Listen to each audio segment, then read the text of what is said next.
El experimento de doble rendija es, con toda probabilidad, el experimento más famoso, más simple y más desconcertante de la historia de la física. Su poder radica en su capacidad para exponer una verdad profunda y radical sobre la naturaleza misma de la realidad, que las partículas fundamentales, los bloques de construcción de todo lo que vemos, no se comportan ni como bolas de billar sólidas ni como ondas de agua, sino como algo intermedio que desafía la lógica intuitiva de nuestro mundo cotidiano.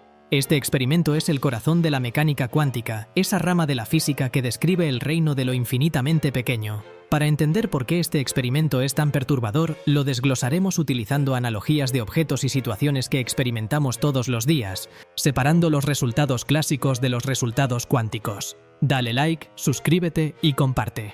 Comencemos. Imaginemos que estamos en un laboratorio, pero en lugar de trabajar con electrones y fotones, vamos a usar objetos que entendemos bien, pequeños balines, como los que se usan en una pistola de aire comprimido, y agua. Queremos ver cómo se comporta la materia grande y clásica cuando se enfrenta a una barrera con una o dos aberturas. Piensen en una pared sólida y opaca colocada a una distancia prudente de una pared detectora. En la pared opaca hacemos una abertura estrecha, una sola rendija. Ahora, colocamos una máquina que lanza miles de balines directamente hacia esa pared, permitiendo que solo aquellos que pasan por la rendija continúen su camino. El resultado clásico. En la pared detectora, detrás de la rendija, los balines crearán un patrón muy simple. Veremos una banda gruesa de marcas. La anchura de esa banda será esencialmente la anchura de la rendija. Los balines se han comportado exactamente como partículas discretas. Cada balín siguió una trayectoria en línea recta y solo aquellos alineados con la abertura la atravesaron. Los balines son materia que obedece a la física newtoniana. Ahora duplicamos el experimento. Creamos dos rendijas idénticas, paralelas y cercanas, en la pared opaca. Lanzamos los balines de nuevo. El resultado clásico con dos rendijas. El patrón en el detector será, como era de esperar, dos bandas distintas, una detrás de cada rendija. La forma en que se comportaron los balines es puramente aditiva. El patrón es la suma del resultado de la primera rendija más el resultado de la segunda rendija. Nunca vemos que un balín atraviese la primera rendija e interaccione de alguna manera con el balín que pasa por la segunda rendija. Son entidades separadas. Ahora, olvidemos los balines y pensemos en la segunda forma fundamental en que la energía y la materia pueden viajar, como ondas. Para esta analogía, utilizamos agua. Imaginemos una bañera grande o un canal donde se generan olas constantes que viajan hacia una barrera con dos aberturas. Cuando las olas llegan a la barrera, el agua que pasa a través de las dos rendijas actúa como dos nuevas fuentes de ondas circulares. Estas dos series de ondas se superponen e interactúan entre sí después de atravesar la pared. Este es el fenómeno de la interferencia. Interferencia constructiva. Cuando la cresta de una ola se encuentra con la cresta de la otra ola, se suman, creando una ola el doble de alta. Esto es lo que se conoce como interferencia constructiva y crea las áreas de máxima energía. Interferencia destructiva. Cuando la cresta de una ola se encuentra con el valle de la otra ola, se anulan mutuamente, creando una superficie plana. Esto es la interferencia destructiva y crea las áreas de mínima energía. El resultado clásico de la onda. En lugar de dos bandas, el detector, la orilla de la bañera o un medidor mostrará un patrón de múltiples bandas de energía alternas. Una banda central intensa, seguida de zonas tranquilas, donde hubo anulación, seguidas de bandas menos intensas. Este es el famoso patrón de interferencia. Este resultado demuestra que la energía se propagó como una onda. La física clásica tiene dos mundos, el mundo de las partículas, que crea dos bandas, y el mundo de las ondas, que crea el patrón de múltiples bandas de interferencia. Aquí es donde el experimento se vuelve fascinante y, francamente, aterrador. Repetiremos el experimento con dos rendijas, pero en lugar de balines, utilizaremos electrones, una de las partículas fundamentales de la materia que forma los átomos. Los electrones tienen masa y carga. Son, por definición, partículas. Enviamos un rayo de electrones hacia la pared con dos rendijas y observamos el patrón que se forma en la pantalla detectora de fósforo. El resultado del electrón. El patrón que se forma es el patrón de interferencia.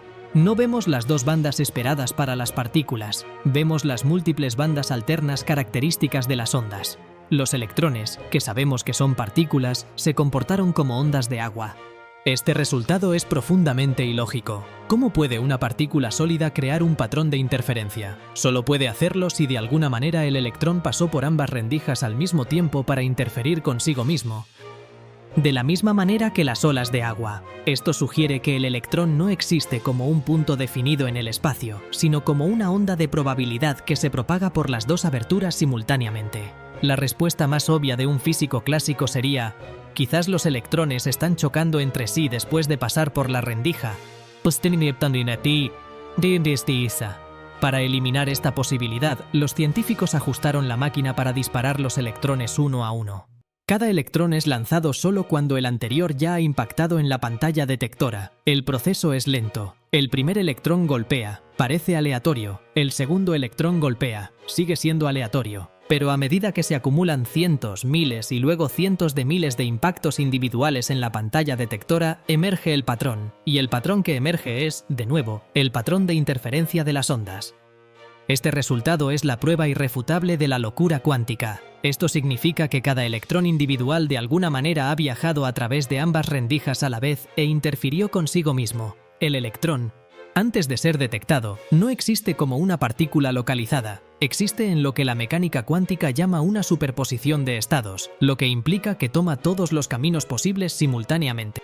Dale like, suscríbete y comparte. El experimento de la doble rendija, en su fase más reveladora, llega a su clímax cuando los científicos introducen un observador. La pregunta clave que subyace a este paso es de una profundidad filosófica y física asombrosa. Si el electrón se comporta como una onda, manifestando un patrón de interferencia solo cuando desconocemos su trayectoria, ¿qué sucede exactamente si lo forzamos, mediante un acto de medición, a revelar el camino que tomó? Para observar el camino del electrón, se diseña una estrategia ingeniosa, aunque increíblemente sutil, debido a la delicadeza del mundo cuántico. Se coloca un diminuto detector de luz, a menudo un sensor de fotones, cerca de las rendijas. Este detector está ajustado con precisión para emitir un destello o registrar un evento digital al momento exacto de registrar el paso del electrón, registrando inequívocamente si pasó por la rendija número 1 o por la rendija número 2. La intención es obtener un dato preciso, la trayectoria definida de la partícula. Cuando se enciende este mecanismo de detección o de observación, sucede lo que para la física clásica es absolutamente incomprensible e incluso parece desafiar la lógica más elemental. El patrón cambia drásticamente. El colapso de la función de onda. Tan pronto como medimos o espiamos el camino que sigue el electrón, el patrón de interferencia desaparece de inmediato. El efecto onda se esfuma.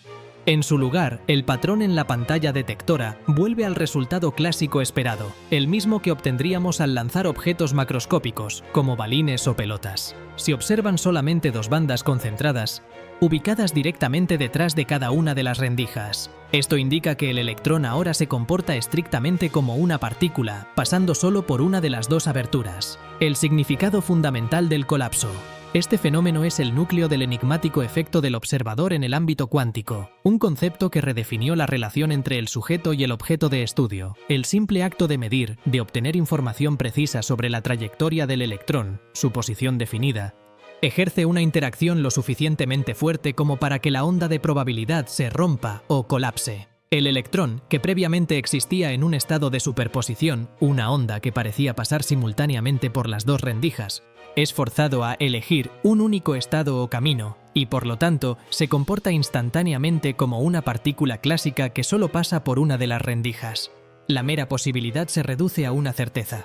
Para comprender esta transformación en términos cotidianos, se utiliza a menudo una analogía. Es como si tuviéramos un billete de lotería especial que, mientras nadie lo mira o verifica, existe en un estado de potencialidad donde tiene la posibilidad real de ganar todos los premios al mismo tiempo. Sin embargo, en el momento en que alguien lo mira, la medición, ese potencial se colapsa instantáneamente en un estado definido que solo permite ganar un premio. La realidad cuántica, antes de la observación, existe en un estado de potenciales fluidos y múltiples posibilidades. Es la observación, o más precisamente, la interacción necesaria para la medición, la que congela ese vasto potencial en una única y definida realidad. El experimento de doble rendija es fundamental, no solo por lo que muestra sobre el electrón, sino porque expone una verdad radical sobre la naturaleza misma de la realidad a nivel microscópico. No es fija, predecible ni determinista como el mundo macroscópico que vemos. La realidad cuántica es probabilística. La dualidad onda-partícula redefinida. Este experimento es la demostración más elegante de la dualidad onda-partícula.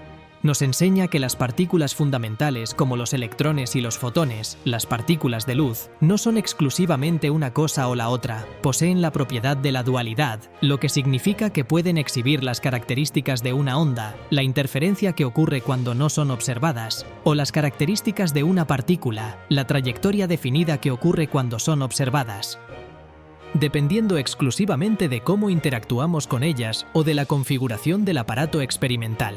No es que el electrón elija, sino que la interacción de la medición lo obliga a manifestar solo uno de sus aspectos. La naturaleza activa de la medición. El experimento implica profundamente que la realidad no existe de forma completamente definida e independiente hasta que es observada o medida. La observación no puede ser vista como un acto pasivo, como simplemente mirar. Es, por necesidad, una interacción física que inyecta energía o momentum en el sistema cuántico, alterándolo fundamentalmente. Es la diferencia, en otra analogía, entre tener un plano de arquitectura, la onda de probabilidad con todas sus posibilidades, y el edificio terminado, la partícula en una posición definida por la medición. En el mundo que vemos todos los días, el mundo newtoniano, un balón de fútbol siempre es un balón de fútbol con una trayectoria definida, y una ola en el mar siempre es una ola. Pero el mundo de la mecánica cuántica, revelado con el simple montaje de las dos rendijas, nos dice que si una partícula fuera lo suficientemente pequeña para entrar en este dominio, el acto de intentar verla con una linterna o un detector la obligaría a renunciar a su naturaleza fantasmal y probabilística de onda y a comportarse como una materia sólida y definida. La interacción es lo que solidifica la realidad. El experimento de doble rendija no solo expone un misterio fundamental de la física, codifica la extraña pero verificable verdad de que, en última instancia, la forma en que percibimos y medimos juega un papel activo e ineludible en la definición de la realidad misma. Nos obliga a aceptar que la conciencia, o al menos la interacción, es una parte integral de la ecuación del universo. Dale like, suscríbete y comparte. Hasta la próxima.